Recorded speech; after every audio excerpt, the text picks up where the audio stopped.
This is a broadcast for Klinch Editions at I Never Read Art Book Fair at Volkshaus Basel, Art Basel, Switzerland. The Klinch session at I Never Read Art Book Fair Basel is coming with MATHIAS FORBACH, aka Fichtre, www.fichtre.ch, and Nicolas Heinzen, aka NICOLA CASSETTI. His sounds you can find on www.soundcloud.com/Nicola_Cassetti or www.marconicolasheinzen.com. The art book fair you can find under www.ineverread.com. The Klinch editions you will find under www.klinch.ch.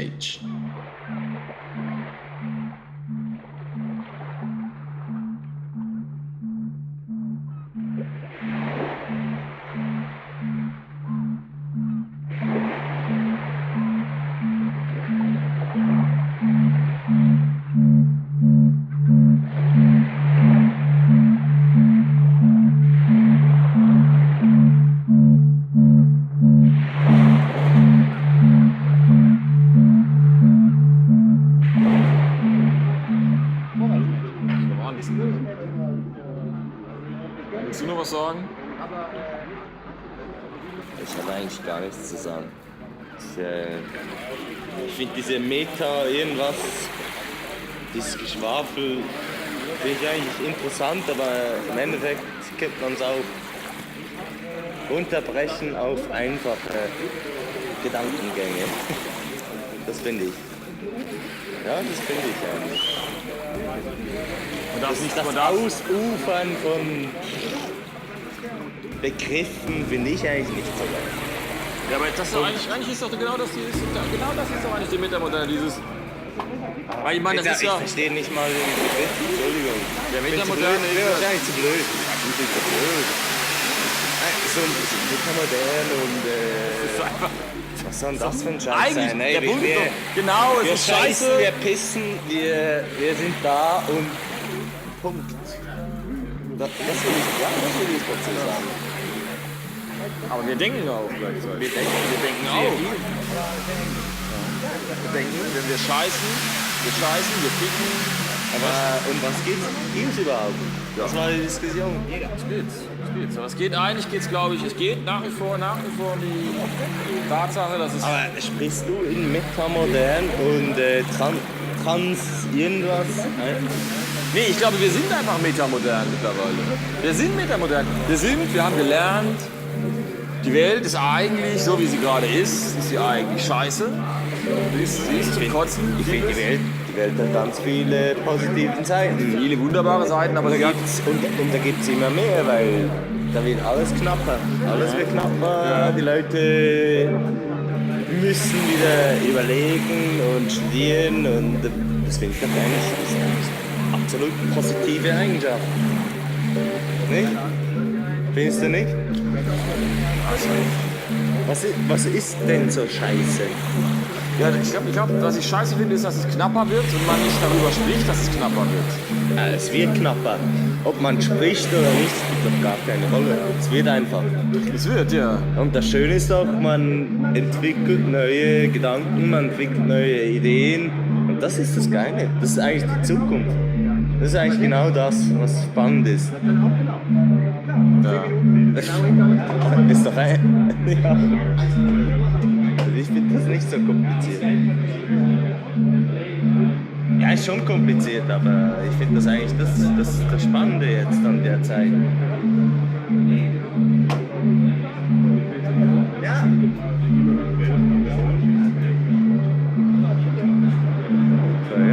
Nee, leider nicht. Aber dieses Meta-Zeugs, das schneide ich nicht. Da bin ich zu blöd eigentlich. Nee, bist du gar nicht. Man darf das einfach, der Punkt ist, so Sachen darf man einfach nicht ernst nehmen. Also das hat eine Ernsthaftigkeit und das hat gleichzeitig überhaupt keine Ernsthaftigkeit. Das ist Quatsch und das ist gleichzeitig das, was wir jetzt machen, nämlich wir reden. Das ist es eigentlich. Natürlich ist es Bullshit, Blödsinn.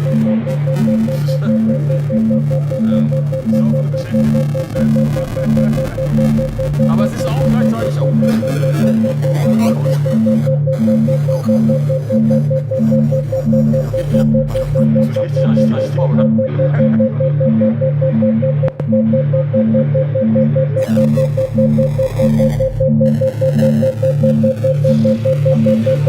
Dinge beim Namen nennen, finde ich geil. Das ist was ich geil finde.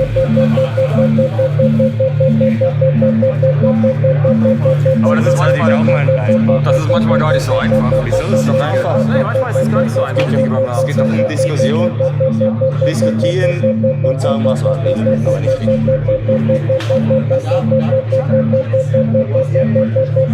Die Zeit, das versteht doch keiner.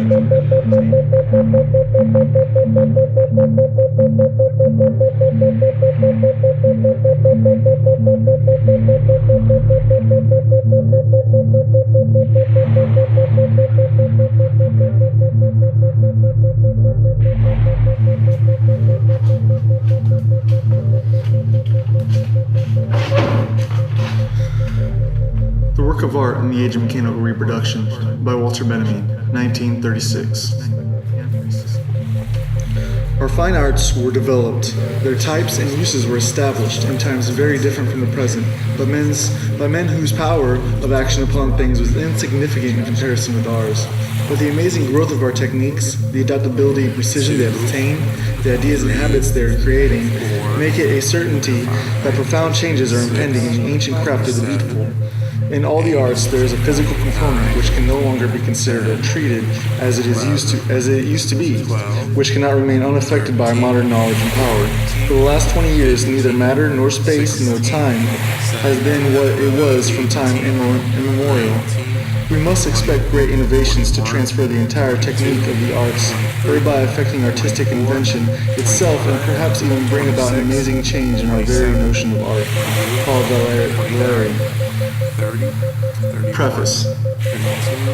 When Marx undertook his critique of the capitalistic mode of production, this mode was in its infancy. Marx directed his efforts in such a way as to give them prognostic value. He went back to the basic conditions underlying capitalistic production and through his presentation showed what could be expected of capitalism in the future. The result was that one could expect it not only to exploit the proletariat with increasing intensity, but ultimately to create conditions which would make it possible to abolish capitalism itself. The transformation of the superstructure, which takes place far more slowly than that of the substructure, has taken more than half a century to manifest in all areas of culture, the change in the conditions of production. Only today can it be indicated what form this has taken. Certain prognostic requirements should be met by these statements. However, theses about the art of the proletariat after its assumption of power or about the art of classless society would have less bearing on these demands than theses about the developmental tendencies of art under present conditions of production. Their dialectic is no less noticeable in the superstructure than in the economy. It would therefore be wrong to underestimate the value of such theses as a weapon. They brush aside a number of outmoded concepts, such as creativity and genius, eternal value, and mysterious concepts whose uncontrolled and at present most uncontrollable application lead to the processing of data in the fascist sense. The concepts which are introduced in the theory of art and what follows differs from the most familiar terms in that they are completely useless for the purposes of fascism. They are, on the other hand, useful for the formation of revolutionary demands in the politics of art. 1. In principle, a work of art has always been reproducible. In principle, a work of art has always been reproducible. Man-made artifacts could always be imitated by man. Replicas were made by pupils in practice of their craft, by masters for diffusing their works, and finally by third parties in the pursuit of gain. Mechanical reproduction of a work of art, however, represents something new. Historically, it advanced intermittently and in leaps at long intervals, but with accelerated intensity. The Greeks knew only two procedures of technically reproducing works of art: founding and stamping. Bronzes, terracottas, and coins were the only artworks which they produced in quantity. All others were unique and could not be mechanically reproduced.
Photography freed the hand of the most important artistic functions, which henceforth devolved only upon the eye looking into the lens. Since the eye perceived more swiftly than the hand can draw, the process of pictorial reproduction was accelerated so enormously that it could keep pace with speech. A film operator shooting a scene in the studio captures the image at the speed of the actor's speech. As lithography virtually implied the illustrated newspaper, so did photography foreshadow the sound film. The technical reproduction of sound was tackled at the end of last century. These convergent endeavors made predictable a situation which Paul Valéry pointed out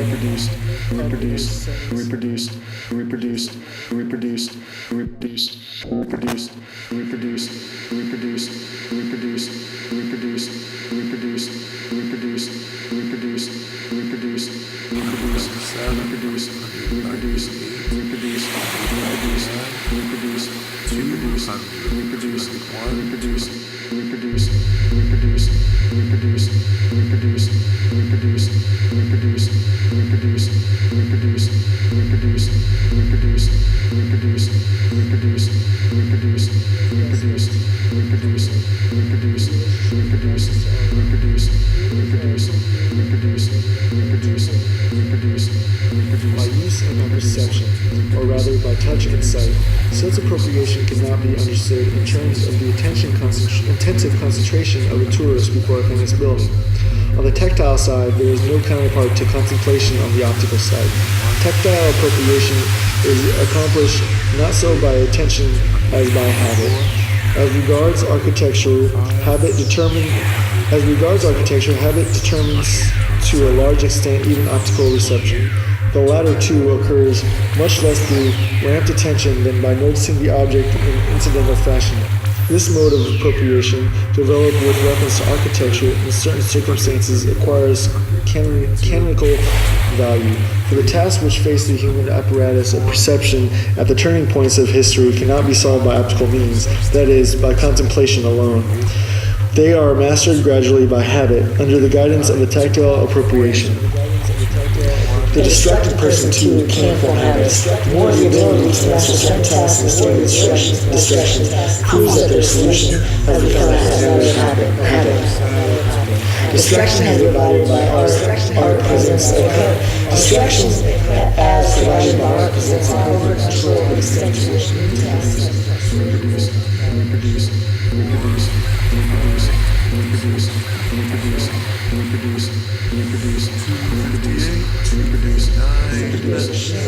The gas mask later on flamethrowers and small tanks. The word is beautiful because it initiates the event of mineralization of the human body. The word is beautiful because it enriches a flowering meadow with the fiery orchids of machine guns. The word is beautiful because it combines the gunfire, the cannonades, the ceasefire, the sense, and the stencil, perfection, and the symphony. The word is beautiful because it creates new architecture, like that of the big tanks, the geometrical formation flights, the smoke spirals from burning villages, and many others. Poets and artists of futurism remember these principles of the aesthetic of war so that your struggle for a new literature and a new graphic art may be illuminated by them. This manifesto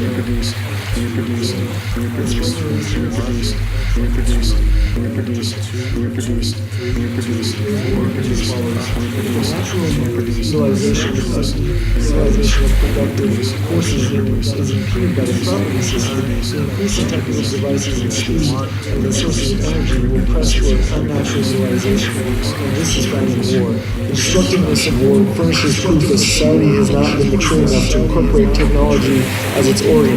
The technology has not been sufficiently developed to cope with the elemental forces of society. The horrible features of imperialistic warfare are attributable to the discrepancies between the tremendous means of production and their inadequate utilization in the process of production. In other words, to unemployment and the lack of markets, imperialistic war is a rebellion of technology which collects in the form of human material, the claim to which society has denied its natural material. Instead of draining rivers, society directs a human stream into a bed of trenches. Instead of dropping seeds from airplanes, it drops incendiary bombs over cities. And through gas warfare, the aura is abolished in a new way. Flowers parade and warn us, says fascism, and as Marinetti admits, expects war to supply the artistic gratification of a sense perception that has been changed by technology. This is evidently the consummate of l'art pour l'art. Mankind, which in Homer's time was an object of contemplation for the Olympian gods,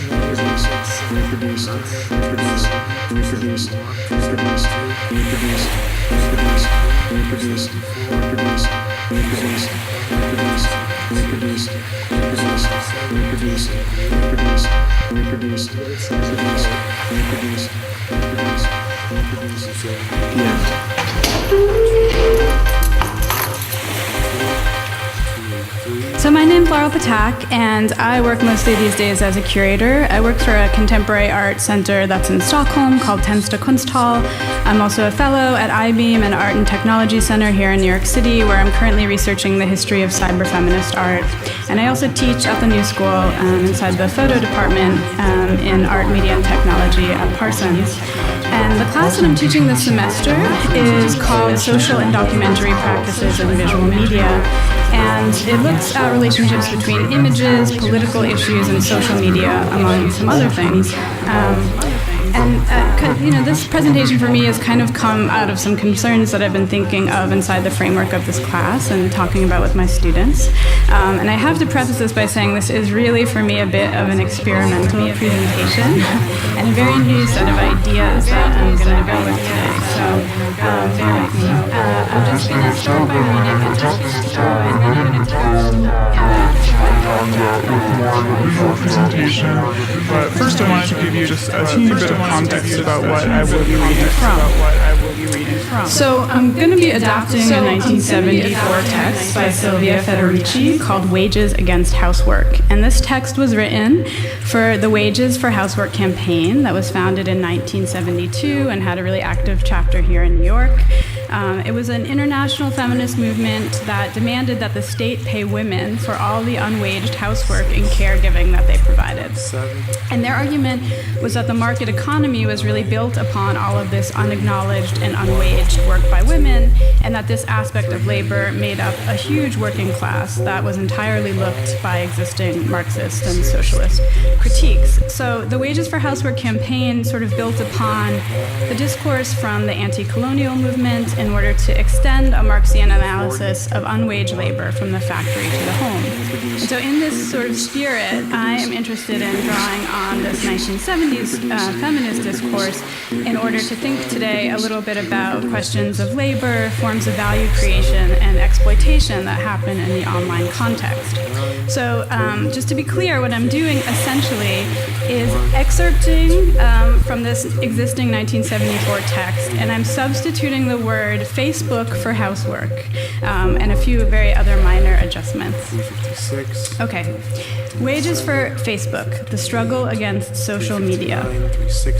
To demand wages for Facebook is to make it visible that our images, emotions, and opinions have all been distorted for a specific function online, and then have been thrown back at us as a model to which we should all conform if we want to be accepted in this society.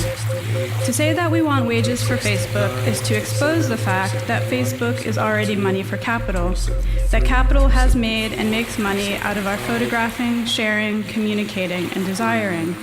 Our fingertips have become distorted from so much liking. Our feelings have gotten lost from so many friendships. Capital had to convince us that it is a natural, unavoidable, and even fulfilling activity to make us accept unwaged work. In its turn, the unwaged condition of Facebook has been a powerful weapon in reinforcing the common assumption that Facebook is not work, thus preventing us from struggling against it. We are seen as users or potential friends, not workers in a struggle. We must admit that capital has been very successful in hiding our work. By denying our Facebook time a wage while profiting directly from the data it generates and transforming that into an act of friendship, capital has killed many birds with one stone. First of all, it has got a hell of a lot of work, almost for free, and it has made sure that we, far from struggling against it, would seek that work as the best thing online. It is important to recognize that when we speak of Facebook, we are not speaking of a job as other jobs, but we are speaking of the most pervasive manipulation, the most subtle and mystified violence that capitalism has recently perpetrated against us. True, under capitalism, every worker is manipulated and exploited, and his or her relation to capital is totally mystified. The wage gives the impression of a fair deal. You work and you get paid, hence you and your boss are equal, while in reality, the wage, rather than paying for the work you do, hides all the unpaid work that goes into profit. But the wage at least recognizes that you are a worker, and you can bargain and struggle around and against the terms and quantity of that wage, the terms and quantity of that work. To have a wage means to be part of a social contract, and there is no doubt concerning its meaning. You work not because you like it or because it comes naturally to you, but because it is the only condition under which you are allowed to live. To ask for wages for Facebook will by itself undermine the expectations society has of us, since these expectations, the essence of our socialization, are all functional to our wageless condition online. When we struggle for wages, we struggle unambiguously and directly against our social exploitation. We struggle to break capital's plan to monetize our friendship, feelings, photographs, and free time through which it has been able to maintain its power. Wages for Facebook, then, is a revolutionary demand, not because by itself it destroys capital, but because it attacks capital and forces it to restructure social relations in terms more favorable to us and consequently more favorable to the working class. In fact, to demand wages for Facebook does not mean to say that if we are paid, we will continue to do it. It means precisely the opposite. To say that we want money for Facebook is the first step towards refusing to do it, because the demand for a wage makes our work visible, which is the most indispensable condition to begin to struggle against it. And from the viewpoint of work, we can ask not for one wage, but for many wages, because we have been forced into many jobs at once. We also work for Google, Flickr, Twitter, Instagram, YouTube, and countless others. From now on, we want money for each moment of it, so that we can refuse some of it and eventually all of it. Wages for Facebook is only the beginning, but its message is clear. From now on, they have to pay us, because as users, we do not guarantee anything any longer. We want to call work what is work, so that eventually we might rediscover what friendship is. Okay, so now I want to connect this to a discussion about photography. And I'm going to start here with a photograph that's taken by August Sander. And Sander is a German photographer well known for a very ambitious documentary portrait project to depict workers in German society that he carried out over the course of many years. This is a little bit of a lesser known image from him from 1944 that's titled Hands of a Photographer. And what I'm interested in here in the representation is the very representation of photography as a form of manual labor. So there's an emphasis on the kind of material conditions of making an analog, large format photograph that we see registered in the blackened fingernails and, even a bit perhaps in the texture of the skin. So my project here is really to think about how do we update these concerns. What would digital labor look like? And digital labor has this sort of emphasis on what is sometimes referred to as an immaterial condition of circulating photographs online. So how can we start to visualize or think about and materialize this? And just to be clear, inside Facebook, right, it's not really about what images you take. What's important to them is the circulation of images in general, and to make sure that those are always sort of flowing in a constant stream that demands and keeps our attention. So this is an image of maybe what the labor of a Facebook photographer might be depicted as. And I just want to quickly emphasize some statistics about photography on Facebook. So in 2011, people uploaded over 70 billion photographs to Facebook. And just to put that into a little bit of perspective, that is about 20% of all photographs taken anywhere in the world that year that ended up on Facebook. And of course, that number is growing larger and larger every year. This is a photograph of an installation. This was in an exhibition in Amsterdam at Foam Photography Museum a few years ago. And this was done by Eric Kessels. And what you're actually looking at is he's printed out every single photograph that is uploaded onto the website Flickr, this photo sharing website, over a 24-hour period. So I thought it was kind of interesting that it materializes this very sort of physical depiction of the enormity of the images that we're sharing in an online context. And of course, in comparison to the number of images that exist on Flickr, it's teeny compared to what gets uploaded to Facebook in a 24-hour period. So, I mean, almost like close your eyes and imagine what would the 25 million photos that are uploaded every day to Facebook look like if it sort of swallowed us inside this room. And I guess, just to point out that Facebook is sort of increasingly and actively trying to make our engagement with images into part of its central business plan. And it's done that in a lot of different ways. It utilizes what started off as military technology, so facial recognition software, to enable people to identify their friends in a photograph automatically. It very controversially bought Instagram recently, a very popular mobile app for making photographs. And Facebook has also launched its own mobile camera app so that every photo that you take can feed more directly into Facebook without going through other interfaces first.